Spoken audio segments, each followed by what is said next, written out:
क्लिफसाइड edge पर चांदनी फूल। पंकज ने खुद से बड़बड़ाया। वह पेंटिंग उसके परिवार की सबसे महत्वपूर्ण विरासत थी।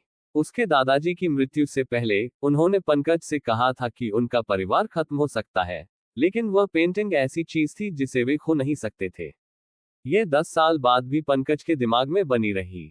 तैयार हो जाओ, हम आज रात कार्रवाई करेंगे। समझ गया। अमित ने सिर हिलाया। ठीक है, तुम्हें निकलना चाहिए। मेरी पत्नी काम से छूटने वाली है। वह नहीं चाहती कि मैं बदमाशों और गुंडों के आसपास रहूं, और तुम्हारे दिखने से ही स्पष्ट है कि तुम अच्छे आदमी नहीं हो। अगर मेरी पत्नी ने तुम्हें देख लिया तो मुझे एक और लेक्चर मिलेगा। अमित का चेहरा उतर गया। उसकी त्वचा बस थोड़ी सांवली है। यह उसे गुंडा क्यों बनाता है? यह उसे बुरा आदमी क्यों बनाता है? बस खड़े मत रहो, निकलो। पंकज ने उसकी ओर एक लात मारी। अमित मुड़ा और चला गया। पंकज ने समय देखा। ईवा का काम खत्म हो गया था। वह किसी भी क्षण बाहर आ जाएगी। उसने अपनी इलेक्ट्रिक मोटरसाइकिल को धकेला और सिंह परिवार के इटर्नलिटी ग्रुप की ओर बढ़ा।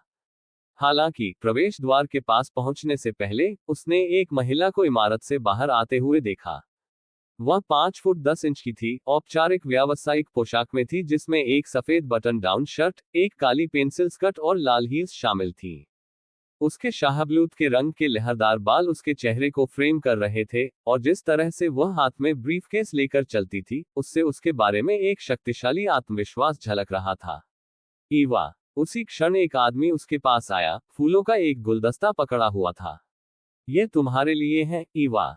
क्या तुम आज रात फ्री हो? मैंने आज रात द ड्रंकन फेरी में एक निजी कमरा बुक किया है। मुझे तुम्हें रात के खाने के लिए बाहर ले जाना अच्छा लगेगा। यह आदमी ब्रैंडन फ्रेजियर था, जो दिल्ली के द ग्रेट फोर में से एक फ्रेजर्स परिवार का था। जब से ईवा ने सेलेस्टियल ग्रुप की ऑर्डर सूची प्राप्त की और सेलेस्टियल ग्रुप के चेयरमैन संजीव वर्मा के साथ उसकी स्पष्ट दोस्ती उजागर हुई, सिंह परिवार की प्रसिद्धि तेजी से बढ़ी। ईवा भी दिल्ली की सबसे खूबसूरत महिला बन गई। वह इटर्नलिटी की चेयरमैन के रूप में भी अत्यधिक सक्षम थी। वह सिर्फ आधे महीने में कंपनी को व्यवस्थित करने में कामयाब रही। उसकी बढ़ती प्रसिद्धि के कारण उसे दिल्ली की सबसे प्यारी चेयरमैन का ताज पहनाया गया। भले ही उसका एक पति था, पंकज वस्तुतः अज्ञात था। धनी परिवारों के वारिसों ने उसके अस्तित्व को नजरअंदाज कर दिया और ईवा को जीतने की उम्मीद में उसका पीछा करना जारी रखा। उस क्षण ईवा ने पंकज और उसकी इलेक्ट्रिक मोटरसाइकिल को देखा। उसने एक शानदार मुस्कान बिखेरी, ब्रेंडन को नजरअंदाज करते हुए उसकी ओर बढ़ी। उसने पंकज को चूमा, फिर स्नेह से उसकी बाह को गले लगा लिया। प्रिय, उस व्यक्ति ने मुझे बताया कि उसने द ड्रंकन फेरी में एक निजी कमरा बुक किया है और वह चाहता है कि मैं उसके साथ रात का खाना खाऊं। मैं पहले कभी द ड्रंकन फेरी नहीं गई हूं। उसने तुम्हें आमंत्रित किया है। तुम्हें जाना चाहिए। अगर वह ठीक हो तो मुझे भी अपने साथ ले जाना। मैं भी पहले कभी वहां नहीं गया हूं। ब्रेंडन का चेहरा इस दृश्य पर बिगड़ गया। वह उनकी ओर बढ़ा। पंकज सिंघानिया, मैं ब्रैंडन फ्रेजियर हूं, उसने ठंडे अंदाज में कहा और एक कार्ड निकाला। ईवा को छोड़ने के लिए मैं तुम्हें $5 लाख दूंगा। क्या मैं इसे स्वीकार कर लूं, प्रिय? यह तुम पर निर्भर करता है, ईवा ने कहा। उसके होठों पर एक मनोरंजक मुस्कान थी। हालांकि मुझे लगता है कि तुम्हें करना चाहिए। इतने पैसे से तुम द ड्रंकन फेरी में एक मेज आरक्षित कर पाओगे। तो मैं इसे ले लेता हूं। पंकज ने कार्ड स्वीकार करते हुए ब्रेंडन को मुस्कुराया। तो पिन नंबर क्या है? ब्रेंडन ने पंकज को तिरस्कार की दृष्टि से देखा। 60। पैसे लो और निकलो। अब से ईवा का तुमसे कोई लेना देना नहीं होगा। हाँ, हम अभी जाकर अपना तलाक निपटाते हैं। पंकज ने सिर हिलाया। चलो, प्रिय। ईवा मोटरसाइकिल की पिछली सीट पर बैठ गई और पंकज की कमर के चारों ओर अपनी बाहें लपेट ली। फिर वे ब्रैंडन की हैरान नजर के नीचे दूर चले गए। ब्रैंडन ने कुछ मिनटों तक उन्हें घूर कर देखा, इससे पहले कि उसे एहसास हुआ कि उसे बेवकूफ बनाया गया है। उसने अपने हाथ में पकड़े फूलों के गुलदस्ते को जमीन पर फेंक दिया, दूर जा रहे पंकज को घूरते हुए। तुम कमीने, ये खत्म नहीं हुआ है। उसने गुस्से में चिल्लाकर उसे आवाज दी। पंकज ईवा को मोटरसाइकिल पर घर ले गया। एक बार घर पहुंचने पर ईवा सोफे पर बैठ गई और पंकज की ओर हाथ बढ़ाया, मुस्कुराते हुए। क्या? पंकज ने अपनी जेब कसकर पकड़ी। ब्रेंडन ने मुझे तलाक की फीस दी थी। यह मेरी निजी बचत है। तलाक वलाक कुछ नहीं। 2। ईवा ने मुंह फुलाया, फिर आगे कहा, मैं तुम्हारे खाने, तुम्हारे पीने, तुम्हारी सुविधाओं, तुम्हारे कपड़ों का भुगतान करती हूँ। तुम्हें पैसे की क्या जरूरत है? मैं पैसे बचाऊंगी जब हमारे बच्चे होंगे। वे महंगे होते हैं, तुम्हें पता है। पंकज ने अनिच्छा से ब्रैंडन का कार्ड सौंप दिया। लेकिन ये होता रहता है, मेरी प्यारी। इन 10 दिनों में तुम्हें छोड़ने के लिए सबने जो पैसे दिए हैं, उन सबको मिलाकर अब तक 2 मिलियन से ज्यादा हो गए होंगे। वह पैसा मेरा है। कौन सा पैसा? आवाज दरवाजे से आई। कुछ नहीं, ईवा ने हड़बड़ी में कहा जब उसने कार्ड छिपा लिया। ग्लैडिस उनके पास आई। तुम मुझसे झूठ बोलना कब से सीख गई, छोटी बच्ची? मैंने सब कुछ सुना। तलाक की फीस 2 मिलियन दे दो। माँ, ये सच में कुछ नहीं था। ईवा ने विरोध किया। पंकज ने सिर हिलाया। ये कुछ नहीं था। ग्लैडिस ने उसे घूर कर देखा। मैं अपनी बेटी से बात कर रही हूँ। ये तुम्हारा काम नहीं है। समय देखो। क्या तुम्हें रात का खाना नहीं बनाना चाहिए? जाओ फिर। ठीक है। पंकज रसोई में गया और खाना बनाना शुरू कर दिया। 30 मिनट बाद खाना आखिरकार तैयार हो गया। वे सब रात के खाने के लिए बैठ गए। खाने के बाद पंकज ने ईवा को उनके कमरे में खींच लिया। तुमने सच में उसे नहीं बताया, है ना प्रिय? ईवा ने उसे देखा। ये सब तुम्हारी गलती थी, इतना जोर से बोल रहे थे। माँ ने सारे पैसे ले लिए। कहा कि यह मुझे इतने सालों तक पालने के लिए भुगतान है, क्योंकि अब मेरी नौकरी है। क्या? पंकज ने आंखें फाड़कर उसे देखा। तुमने उसे सब कुछ दे दिया। हाल ही में उसके पास वास्तव में नकदी की कमी थी। सिंह परिवार से जुड़ने के बाद से वह बेरोजगार था और अब वह पूरी तरह से कंगाल था। उसकी सिगरेट भी अमित से उधार ली हुई थी। हाँ, मुझे करना पड़ा, ईवा ने लाचार होकर कहा। एस्टर से 1 लाख, बर्ट्रैंड से 2.5 लाख, ओसवाल्ड से 3 लाख और फ्रेजियर से 5 लाख। माँ ने सब ले लिया। पंकज ने आह भरी। उम्मीद है कि कोई और अमीर आदमी आएगा और तुम्हें छोड़ने के लिए मुझे फिर से कई लाख डॉलर देगा। मुझे कुछ नकद भेजो, प्रिय। मैं अब सिगरेट खरीदने के लिए भी बहुत कंगाल हूँ। मुझे तुम पर विश्वास नहीं है। मैंने पिछले दिन तुम्हारे कपड़े धोते समय तुम्हारी जेब में एक काला कार्ड देखा था। मुझे यह मत बताना कि उसमें कुछ नहीं है। इसे यहाँ दो, मैं इसे तुम्हारे लिए रखूंगी। ईवा ने पंकज के कार्ड का इंतजार करते हुए अपना हाथ बढ़ाया। पंकज ने उसे निकाला। यह एक मैट ब्लैक कार्ड था जिस पर चमकदार काला ड्रैगन बना हुआ था। कोई कार्ड नंबर नहीं था। ईवा ने कपड़े धोते समय बस उस पर एक नजर डाली थी, लेकिन अब जब वह उसे देख रही थी, तो वह भ्रमित थी। ये किस तरह का कार्ड है? इस पर नंबर क्यों नहीं है? दरअसल, पंकज झिझका, ये कार्ड हर प्रमुख बैंक से जुड़ा हुआ है, इसलिए मैं इसे कहीं भी इस्तेमाल कर सकता हूँ। साथ ही, इसमें एक आईडी चिप है, इसलिए नंबरों की जरूरत नहीं है। आखिरकार, यह 21वीं सदी है। ईवा ने कार्ड को जेब में रख लिया, आधी अधूरी तरह से आश्वस्त होकर। पिन नंबर क्या है और इसमें कितना है?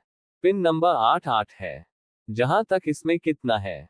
ज्यादा नहीं। 8 वाट कुछ नहीं, ईवा ने पलटवार किया। पिन 8 नंबर लंबा नहीं होता। माफ करना, ये 68 था, पंकज ने शर्माती हुई मुस्कान के साथ कहा। उस कार्ड को किसी पिन की आवश्यकता नहीं थी। कोई भी नंबर काम करता। वह काला ड्रैगन कार्ड अस्तित्व में एकमात्र था। यह उसकी पहचान और शक्ति के प्रमाण के रूप में कार्य करता था। जहां तक इसमें मौजूद पैसे की बात है, वह राशि से वास्तव में अनभिज्ञ था, क्योंकि उसने कभी इसका इस्तेमाल नहीं किया था। हालांकि, चूंकि यह कार्ड उसकी 10 साल की सेवा और सम्मान का परिणाम था, इसलिए शायद अंदर काफी बड़ी रकम होगी। बस यही था कि अब जब वह इतना ऊपर चढ़ गया था, तो पंकज ने लाचारी से मुंह फुलाया। मेरी अलमारी से वह पोशाक निकालो, ईवा ने उसे नजरअंदाज करते हुए कहा। आज रात एक महत्वपूर्ण भोज है। पंकज खड़ा हुआ और अलमारी की ओर बढ़ा। कौन सी वाली, प्रिय? उसने पूछा, अलमारी का दरवाजा खोलते हुए। सफेद वाली, वी नेक वाली। वह नहीं चलेगी। तुम सार्वजनिक रूप से खुद को इस तरह उजागर नहीं कर सकती। ये वाली अच्छी लग रही है। पंकज ने एक काली, हाई नेक पोशाक पकड़ी और ईवा को दे दी। ओह हाँ, वह भोज किस लिए है? शालिनी जेवियर्स की एक नीलामी भोज की मेजबानी कर रही है। वहां बहुत सारी बेहतरीन चीजें होंगी, इसलिए लगभग हर कोई जो भाग ले रहा है, वह किसी न किसी तरह से प्रसिद्ध होगा। मैं वहां रहते हुए अपने नेटवर्क का विस्तार करने जा रही हूँ। यह सुनकर पंकज रुका, लेकिन तुरंत सामान्य हो गया। क्या तुम्हें मुझे सवारी देने की जरूरत है? उसने पूछा। मैं टैक्सी ले लूंगी। ओह, ठीक है फिर। ईवा अपनी पोशाक बदलने के बाद चली गई। पंकज भी जल्द ही निकल गया, और उसने परिवार को कोई भी बहाना दे दिया। जेवियर्स के विला में। जेवियर्स के पास केवल एक विला बचा था। उनकी बाकी सभी संपत्ति, रियल एस्टेट सहित, बेच दी गई थी। जेवियर्स इमारत के अंदर इकट्ठे थे। सबसे ऊपर एक मध्य आयु वर्ग का व्यक्ति सैन्य वर्दी में बैठा था। वह विक्रम जेवियर, बद्रीनाथ जेवियर का चौथा बेटा था। विक्रम पश्चिमी सीमा पर एक सैनिक था, जिसका मतलब था कि बद्रीनाथ की मृत्यु के समय वह एक मिशन पर था और निकल नहीं पाया था। जब वह आखिरकार घर वापस आने में कामयाब रहा तो बहुत देर हो चुकी थी। हालांकि हत्यारे ने एक सुराग छोड़ा था। वे 10 साल पहले बर्बाद हुए सिंघानिया के बचे हुए लोग थे। इसलिए उसने सिंघानिया के सफाये और क्लिफसाइड एज पर चांदनी फूल, moonlit flowers on cliffside edge को वापस लाने का आदेश देने वाले सत्ताधारी व्यक्ति की तलाश में रातों रात राजधानी की ओर दौड़ लगाई, इस उम्मीद में कि उसे उसके सवालों के जवाब मिल जाएंगे। अफसोस, उसके प्रयास व्यर्थ रहे, सिवाय एक खबर के। ईवा सिंह का चेहरा विकृत होने का कारण यह था कि 10 साल पहले सिंघानिया के विला से किसी को बचाते समय वह जल गई थी। सत्ताधारी व्यक्ति ने जांच का आदेश दिया कि ईवा सिंह ने किसे बचाया था। उस खबर के साथ विक्रम ने राजधानी छोड़ दी और दिल्ली लौट आया। हालांकि जब वह आखिरकार घर पहुंचा तो उसने पाया कि जेवियर्स दिवालिया हो गए थे। इसमें ईवा सिंह ने भी बड़ी भूमिका निभाई थी। एक खूबसूरत महिला उसके बगल में बैठी थी। उसकी त्वचा लगभग दोषरहित थी और वह अजर लग रही थी। यह शालिनी जेवियर थी। विक्रम, पिताजी का हत्यारा एक रहस्य हो सकता है, लेकिन ईवा सिंह ही वह थी जिसने हमें दिवालिया कर दिया। दीपक ने हमें बताया कि संजीव वर्मा ने केवल उस महिला के फोन कॉल के कारण ही हमें गिरा दिया। विक्रम का चेहरा गहरा हो गया क्योंकि उसने अपनी मुट्ठी भींच ली।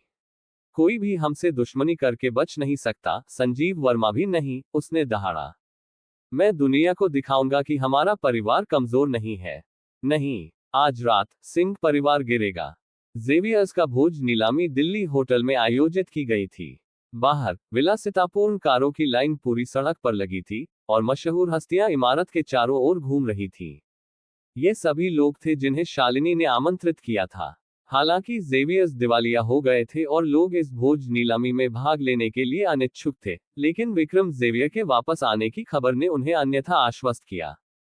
विक्रम ने जेवियर्स के दिल्ली में उत्थान में बहुत योगदान दिया था, क्योंकि वह पश्चिमी सीमा पर एक सैनिक था और रैंक में काफी ऊंचा था। काले ट्रेंच कोट पहने दो आदमी दिल्ली होटल के पास पहुंचे। अमित इमारत के बाहर सैन्य उपस्थिति पर एक पल के लिए रुका। अरे पंकज, ये पश्चिमी सैनिक है। क्या इसका मतलब है कि विक्रम जेवियर वापस आ गया है? मुझे यकीन है कि वह ब्लिथ किंग का विश्वास पात्र है। उसकी रैंक भी काफी ऊंची है, उप कमांडर के रूप में। ब्लिथ किंग, पंकज ने उपहास किया। अगर वह आज रात यहाँ होता भी, तो अगर उसने मेरे रास्ते में आने की हिम्मत की तो मैं उसे मेरे सामने घुटने टेकने पर मजबूर कर दूंगा। 5 कमांडर्स सोल में प्रसिद्ध थे। सदर्न प्लेन्स का ब्लैक ड्रैगन, नॉर्थ का सेंटुरियन, वेस्ट का ब्लिथ किंग, ईस्ट का बारबेरियन किंग, और राजधानी का सम्राट। प्रभाव के मामले में सम्राट सबसे मजबूत था। फिर भी, भले ही ब्लैक ड्रैगन सबसे कम समय तक जनरल रहा हो, वह कच्ची शक्ति के मामले में सबसे मजबूत था। भले ही अन्य सभी कमांडर एक साथ उस पर हमला करते, वे उसके मुकाबले के नहीं होते। इसके अलावा ब्लैक ड्रैगन का एक और शीर्षक था एस्क्लेपियस, चिकित्सा का देवता। उसके चिकित्सा कौशल अद्वितीय थे, जो मरे हुए को भी पुनर्जीवित करने में सक्षम थे। वह बीच में झूलते हुए मौत के डंडे को भी रोक सकता था। जब तक किसी में आधी सांस भी बची थी, वह उसे बचाने में सक्षम था। इसलिए पंकज ने अन्य 4 कमांडरों में कोई खतरा नहीं देखा। अकेले ब्लिथ किंग के सिर्फ एक विश्वासपात्र की तो बात ही क्या। क्या हम आज रात किसी से छुटकारा पा रहे हैं, पंकज? आज रात की प्राथमिकता क्लिफसाइड एज पर चांदनी फूल को वापस पाना है। जहां तक किसी के मरने की बात है, हम देखेंगे हम कब अंदर जाएं। कोई जल्दी नहीं है। घटना शुरू होने पर हम अंदर जाएंगे। समझ गया। इस प्रकार वे होटल के बाहर रुके रहे। भोज में भाग लेने वाली मशहूर हस्तियां होटल में पहरा दे रहे सैनिकों को देखकर आशंकित थीं। विक्रम ज़ेवियर वास्तव में वापस आ गया था। उसके पिता मर चुके थे, उसका परिवार दिवालिया हो गया था। अब जब विक्रम वापस आ गया था, तो ऐसा लगा जैसे दिल्ली में तूफान आ गया हो। मशहूर हस्तियां होटल की सबसे ऊपरी मंजिल पर इकट्ठा हो गई थीं। ईवा भी आ गई थी। उसने जो काली पोशाक पहनी थी, वह उसकी पतली आकृति को उजागर कर रही थी, और उसके बंधे हुए बाल उसे एक सुंदर और सुरुचिपूर्ण हवा दे रहे थे। वह सितारों से सजी भीड़ के साथ घुल-मिल रही थी, जैसा वह चाहती थी, अपने व्यक्तिगत नेटवर्क का विस्तार कर रही थी। उसी क्षण दो कर्मचारियों ने अचानक उस पेंटिंग को गिरा दिया जिसे वे ले जा रहे थे, ठीक उसी समय जब वे ईवा के पास से गुजरे। धड़ाम! पेंटिंग जमीन पर गिर गई, जिससे वह क्रिस्टल केस टूट गया जिसमें उसे ले जाया जा रहा था। एक टुकड़ा पेंटिंग में कट गया क्योंकि क्षतिग्रस्त हिस्सा ईवा के पैरों के पास गिरा। क्या ये सब क्या था? एक कर्मचारी ने टूटे हुए कांच और जमीन पर कटी हुई पेंटिंग को घूर कर देखा, फिर ईवा को घूर कर देखा। तुमने मुझे क्यों टक्कर मारी? क्या मैंने नहीं मारी? ईवा ने भ्रमित होकर कहा। उसने उसे छुआ भी नहीं था। मैंने सच में नहीं मारी। क्या तुमने मुझे किसी और के लिए समझा? हो ही नहीं सकता। मैंने इसे केवल इसलिए गिराया क्योंकि तुमने मेरी बाहों में टक्कर मारी। क्या तुम्हें पता भी है कि यह क्या है? ये क्लिफसाइड एज पर चांदनी फूल है। ये 2000 साल से ज्यादा पुराना है। इसका मूल्य 1 अरब 80 करोड़ डॉलर आंका गया है। दूसरे कर्मचारी ने भी साथ दिया, ईवा की ओर इशारा करते हुए। यह तुम्हारी गलती थी, ईवा सिंह। तुमने ये किया। शोरगुल पर भीड़ इकट्ठा होने लगी। यहाँ क्या हो रहा है? सैन्य वर्दी में एक मध्यम आयु वर्ग के व्यक्ति ने गर्जा। ये सब चिल्लाना क्या है? क्या तुम भूल गए हो कि तुम्हें मेहमानों के सामने कैसे व्यवहार करना है? बॉस, हम क्लिफसाइड एज पर चांदनी फूल को ले जा रहे थे जब ईवा सिंह ने इसे गिरा दिया। ये बर्बाद हो गया है। विक्रम घुटनों के बल बैठा और पेंटिंग पर कट को देखकर भड़क गया। क्लिफसाइड एज पर चांदनी फूल, ये वास्तव में बर्बाद हो गया है। इसकी कीमत 1 अरब 80 करोड़ डॉलर है। नहीं, यह मैं नहीं थी, ईवा ने तेजी से कहा जब वह पीछे हट गई, भारी कीमत पर घबराते हुए। वह इसे वहन करने का कोई रास्ता नहीं निकाल सकती थी, भले ही वह अपने परिवार के पास जो कुछ भी था उसे बेच देती। विक्रम खड़ा हुआ और उदासीनता से उसे देखा। मैं किसी पर झूठा आरोप नहीं लगाऊंगा। ये जगह निगरानी कैमरों से लैस है। फुटेज की समीक्षा करने के बाद हमें सच्चाई पता चल जाएगी। इसे यहाँ लाओ। कुछ मिनटों बाद कोई फुटेज लेकर आया। विक्रम ने उसे वहां मौजूद सभी लोगों के लिए चलाया। वीडियो में कर्मचारी ईवा के पास से गुजरे, लेकिन जब ईवा ने उनमें से एक को टक्कर मारी तो पेंटिंग गिर गई। इसके साथ विक्रम ने ठंडे अंदाज में ईवा को देखा। 1 अरब 80 करोड़, ईवा सिंह, उसने कहा, फिर अपने आदमियों की ओर मुड़ा। इसे ले जाओ। किसी को सिंह परिवार के पास पैसे के लिए भेजो। अगर वे इसे नहीं दे सकते, तो उन सभी को यहाँ ले आओ। ईवा ने अपनी ओर आ रहे सैनिकों पर आंसू रोके। ये सच में मैं नहीं थी। यह मैं नहीं थी, जनरल विक्रम। मैंने नहीं किया। मैंने इसे नहीं गिराया। अब तक भीड़ काफी बढ़ चुकी थी, लेकिन किसी ने कुछ नहीं कहा। वे केवल ईवा के लिए तरस महसूस कर रहे थे। कितना अफसोस है। उन्होंने अभी अभी उठना शुरू किया था। अब तो वे बर्बाद हो गए। हाँ, 1 अरब 80 करोड़। वे निश्चित रूप से दिवालिया हो जाएंगे। क्या वे सब कुछ बेचने के बाद भी इतना हासिल कर पाएंगे? मुझे लगता है कि ईवा बदकिस्मत थी। यह उसकी लापरवाही थी। ईवा के चेहरे से रंग उड़ गया क्योंकि उसने फुसफुसाहट सुनी और सैनिकों को अपनी ओर आते देखा। वह लड़खड़ाकर पीछे हटी, लेकिन उनके बंदूकों के पिच काले बैरल को घूरते हुए रुक गई। इसे पीछे के कमरे में ले जाओ, विक्रम ने आदेश दिया। निराशा और लाचारी में ईवा ने व्यर्थ संघर्ष किया क्योंकि सैनिकों ने उसे घसीट लिया। भीड़ सदमे में देखती रही, लेकिन उनमें से किसी ने भी उसके साथ सहानुभूति नहीं जताई। वास्तव में कुछ लोग पूरे दृश्य से गुप्त रूप से मनोरंजन कर रहे थे। इस घटना का कार्यक्रम पर कोई प्रभाव नहीं पड़ा। उसी क्षण शालिनी ज़ेवियर नीलामी शुरू करने की घोषणा करने के लिए प्रकट हुई। पैसा उसके लिए कोई मायने नहीं रखता था, इसलिए उसने कभी कार्ड की परवाह नहीं की। ईवा इसे रख सकती थी। उसके बिना कोई पंकज नहीं होता और कोई कार्ड नहीं होता। ईवा ही वह थी जिसने उसे वह सब कुछ दिया जो उसके पास था। सिंह परिवार के विला के बाहर दर्जनों जीपें रुक गईं क्योंकि उनमें सवार सैनिक सिंह परिवार के घर पर धावा बोल दिया। सिंह परिवार में दहशत फैल गई। अजय, जो सोने चले गए थे, फिर से उठे और अपने पजामे में सैनिकों के पास पहुंचे। क्या हुआ है, सर? उन्होंने नेता से घबराकर पूछा। उनका चेहरा पीला पड़ गया था। इन्हें ले चलो। अपना आदेश जारी करते ही दो सैनिकों ने अजय को उनकी बाहों से पकड़ा और घसीट लिया। बाकी लोग अभी भी नींद से बोझिल थे, उन्हें भी जबरदस्ती जीपों में खींच लिया गया। इस बीच ईवा के घर से एक जोरदार धमाका हुआ। बेंजामिन, बेंजामिन और ग्लैडिस अचानक जाग गए क्योंकि सैनिक अंदर घुस आए और उन्हें घसीट ले गए। दिल्ली होटल का तहखाना। ईवा जमीन पर बंधी बैठी थी। जल्द ही उसके परिवार को भी लाया गया। उसके दादा अजय सिंह, उसके पिता बेंजामिन सिंह, उसके चाचा सुरेश सिंह, उसके दूसरे चाचा जॉन सिंह, जॉन कैलहैन और बाकी सब। किसी को भी नहीं छोड़ा गया था। वे सब भी बंधे हुए थे। वे दहशत और भ्रम में एक दूसरे को देख रहे थे, यह नहीं जानते हुए कि उन्होंने जेवियर्स को नाराज करने के लिए क्या किया था, या वे तहखाने में क्यों थे। विक्रम कमरे में एकमात्र कुर्सी पर बैठा था, अपनी सिगरेट का कश ले रहा था। क्या तुम जानती हो कि मैं तुम्हें यहाँ क्यों लाया हूँ, ईवा सिंह? उसने पूछा। उसके पीछे सैनिक खड़े थे और उसका भाव ठंडा था। वह नहीं जानती थी। वह जानती थी कि पेंटिंग गिरने के समय वह कर्मचारियों के पास कहीं नहीं थी, तो निगरानी फुटेज ने अन्यथा क्यों दिखाया। जनरल विक्रम, हमने आपके परिवार के खिलाफ कुछ नहीं किया है। वास्तव में हमारा टॉमी दीपक जेवियर का अच्छा दोस्त है। आप ये क्यों कर रहे हैं? कृपया हमें जाने दें, अजय ने अपनी बेड़ियों में फेरबदल करते हुए विक्रम से विनती की। अगर हमने आपको नाराज करने के लिए कुछ किया है, तो मैं वादा करता हूं कि मैं व्यक्तिगत रूप से इसकी भरपाई करूंगा। विक्रम ने अजय को टोकते हुए एक हाथ ऊपर उठाया। ईवा सिंह ने नीलामी भोज में एक पेंटिंग नष्ट कर दी जिसकी कीमत 1 अरब 80 करोड़ डॉलर थी। मैं तुम्हें अब रिहा करता हूं ताकि तुम अपनी संपत्ति बेच सको, अजय सिंह। मुझे अपने बाकी परिवार के बदले में पैसा लाओ, वरना वे मर जाएंगे। क्या 1 अरब 80 करोड़? क्या हुआ, ईवा? तुमने इतनी महंगी पेंटिंग कैसे नष्ट कर दी? सिंह परिवार सदमे में, गुस्से में और अभी भी बंधे हुए थे, ईवा पर अपशब्दों की बौछार करने लगे। उन्होंने उस पर अपने परिवार के लिए एक अभिशाप होने का आरोप लगाया, और कैसे वह हमेशा उनके लिए परेशानी के अलावा कुछ नहीं रही थी। ईवा उनके अपमान से अवाक एक शब्द भी नहीं निकाल पाए। अजय सिंह को रिहा करो, विक्रम ने आदेश दिया।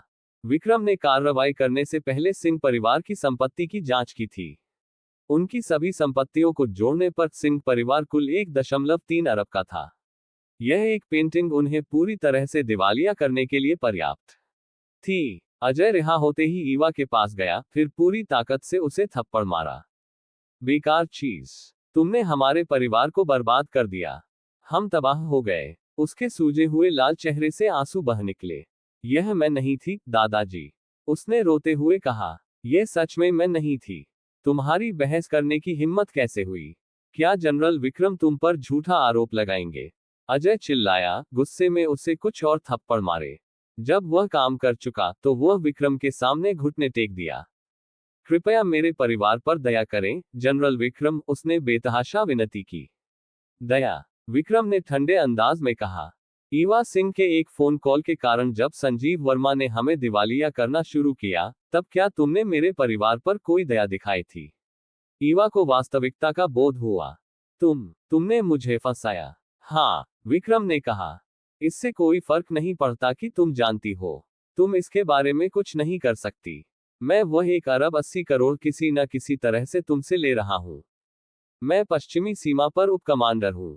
तुम्हें खत्म करना आसान होगा।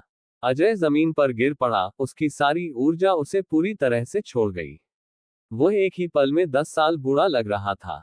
हम तबाह हो गए, उसने निराशा में रोते हुए कहा।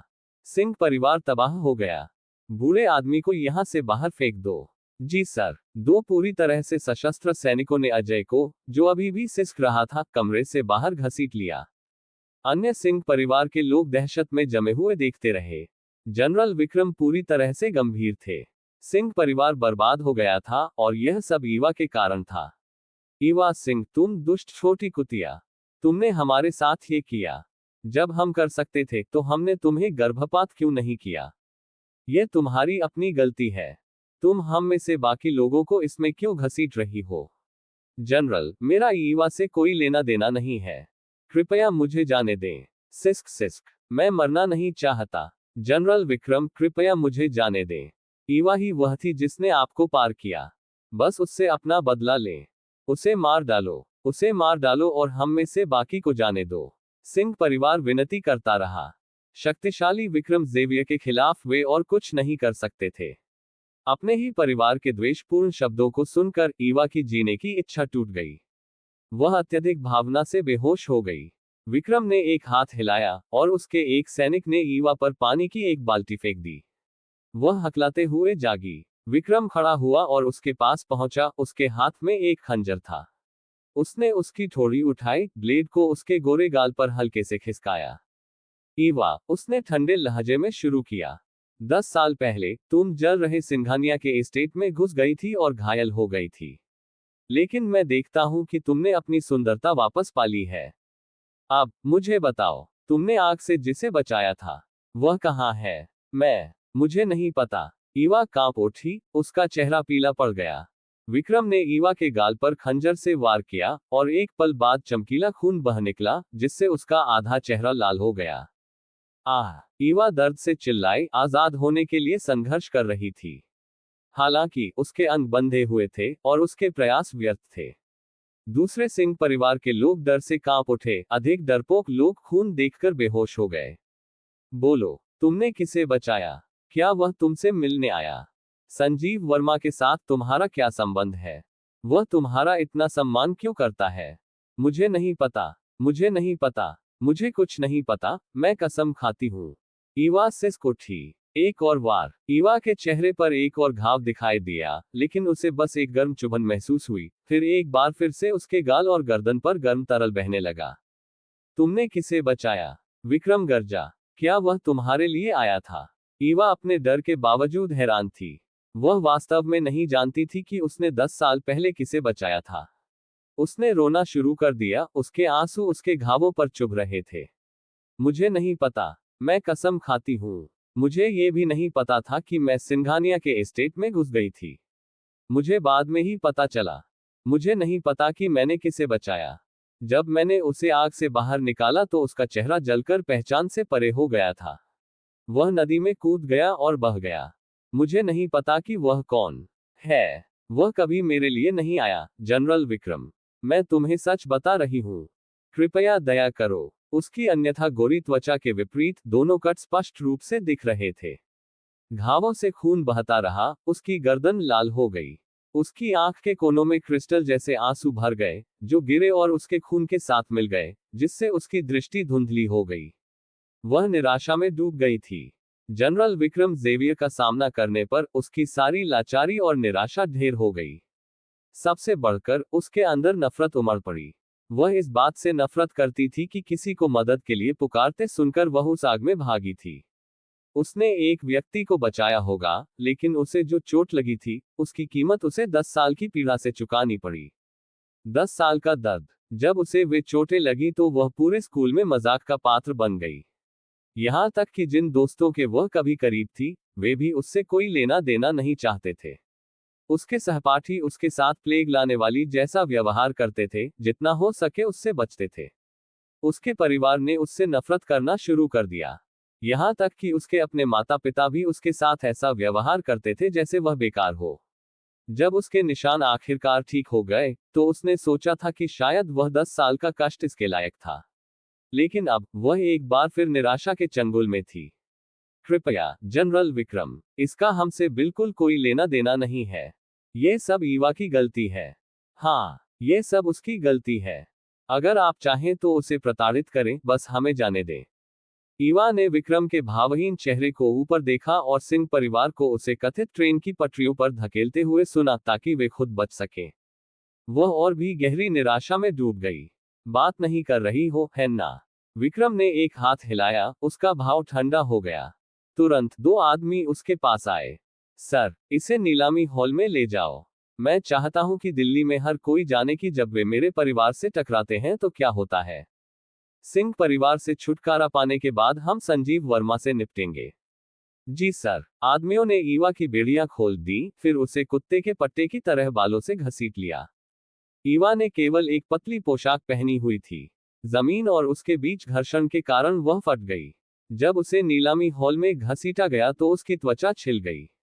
जब भी वे जमीन के संपर्क में आते, उसके घावों से दर्द की तेज चिंगारी निकलती, लेकिन आदमियों ने दया के लिए उसकी कराहती गुहारों को नजरअंदाज कर दिया, चाहे वह कितनी भी जोर से चिल्लाए हो।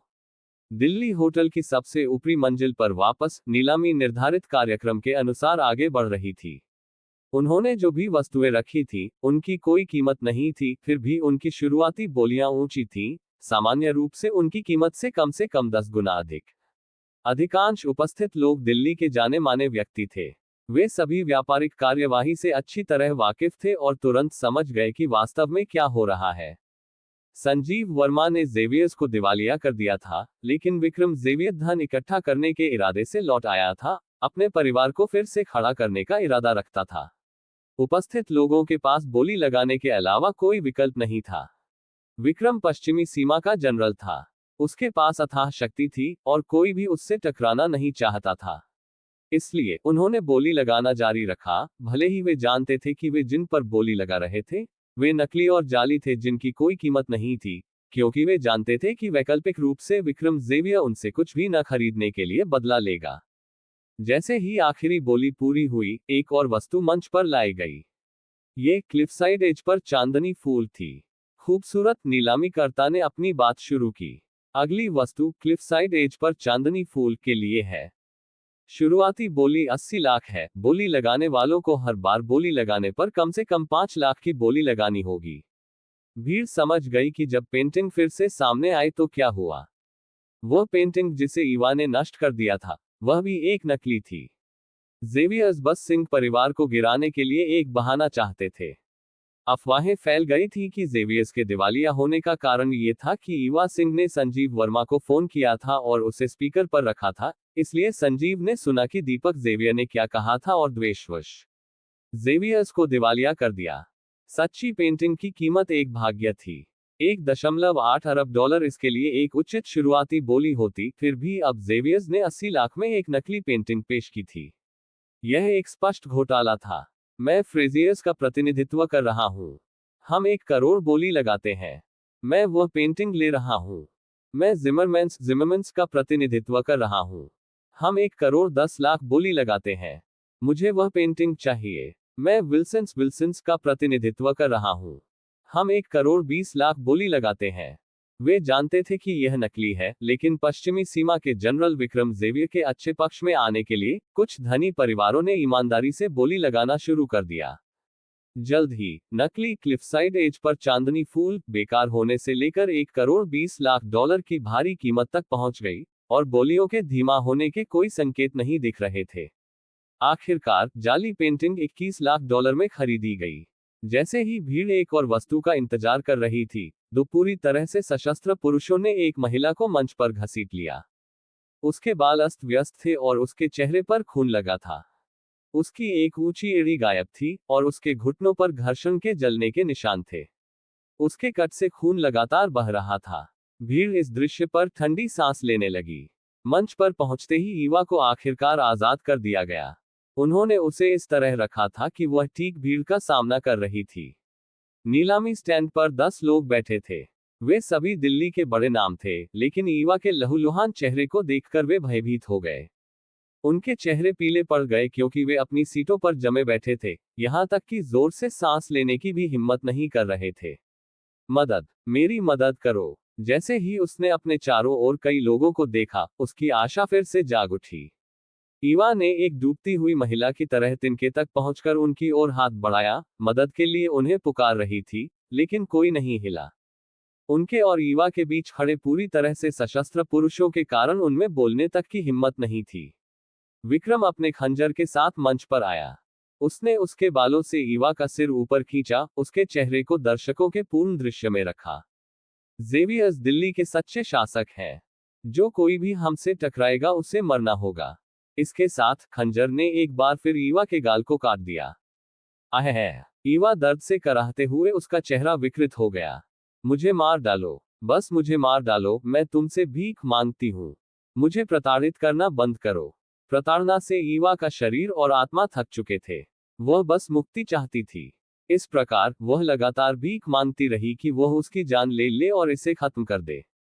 पंकज और अमित होटल के बाहर इंतजार कर रहे थे। जब लगभग समय हो गया तो उन्होंने अपने तैयार किए गए मुखौटे पहने और होटल के पास पहुंचे। वे पीछे के दरवाजे से अंदर गए, जहां कोई सैनिक पहरा नहीं दे रहा था, भारी पहरे वाले सामने के प्रवेश द्वार के विपरीत। पंकज और अमित सबसे ऊपरी मंजिल पर पहुंचे, लेकिन इससे पहले कि वे नीलामी हॉल में प्रवेश कर पाते, पंकज ने ईवा की दर्द भरी चीखें और हताश गुहारें सुनी। उसका दिल जोर से धड़कने लगा क्योंकि उसे सब लाल दिखाई दिया। उसके अंदर से गुस्सा उमड़ पड़ा, जो उसे पूरी तरह से खा गया। अमित उसके पीछे चल रहा था, लेकिन पंकज की शत्रुता को महसूस करते ही जम गया। वह अनजाने डर से कांपते हुए सहज रूप से कुछ कदम पीछे हट गया। जितने सालों से वह पंकज के लिए काम कर रहा था, उसने उसे केवल एक बार इतना गुस्से में देखा था। 1 साल पहले सदर्न प्लेन्स में एक महान युद्ध छिड़ गया था। ब्लैक ड्रैगन आर्मी के हजारों लोग दुश्मन के हाथों दुखद रूप से मारे गए, जो दूसरी तरफ से बिछाए गए जाल में फंस गए थे। अनियंत्रित क्रोध के आवेश में पंकज अकेले दुश्मन के गढ़ में घुस गया था। उस लड़ाई के दौरान खून नदी की तरह आजादी से बहा। उस लड़ाई के दौरान लाशें पहाड़ की तरह ऊंची जमा हो गई थी। उस लड़ाई के दौरान पंकज ने दुश्मन के नेता का सिर काट लिया और उसे अपने अड्डे पर वापस ले आया। उसी क्षण विक्रम ज़ेवियर ने अपना खंजर ईवा के गले पर खिसका दिया। मैं तुम्हें आखिरी मौका दूंगा, उसने ठंडे अंदाज में कहा। 10 साल पहले तुमने जिस व्यक्ति को बचाया था, वह कौन था? एक जोरदार धमाके के साथ दरवाजा खुल गया। वह मैं था। पंकज की दहाड़, द्वेष और रक्तपात से भरी हुई हॉल में गूंज उठी।